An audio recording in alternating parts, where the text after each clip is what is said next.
Désormais, les Chinois qui achèteront un smartphone et solliciteront un nouveau numéro de téléphone devront accepter de se faire scanner le visage par leur opérateur de téléphonie. Cette nouvelle exigence émane du ministère chinois de l'Industrie et des Technologies de l'Information.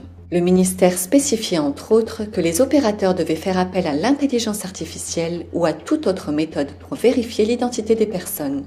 Sur les réseaux sociaux, les Chinois ont manifesté autant de soutien que de défiance à l'égard de cette nouvelle étape de surveillance de masse dans l'empire du milieu.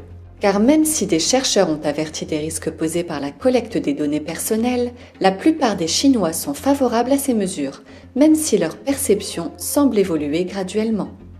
Reste à se demander maintenant si cette surveillance va aussi s'imposer en France sous différents prétextes, comme la lutte contre le terrorisme, la lutte contre les casseurs ou encore la lutte contre les antisionistes. Restons vigilants. Ça devient de plus en plus difficile.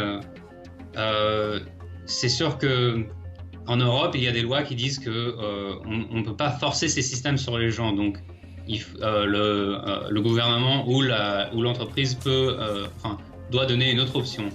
Donc, on peut demander non, je n'accepte pas de donner mon visage. Je préfère utiliser un mot de passe ou quelque chose comme ça. Mais ça devient de plus en plus difficile d'éviter ces systèmes.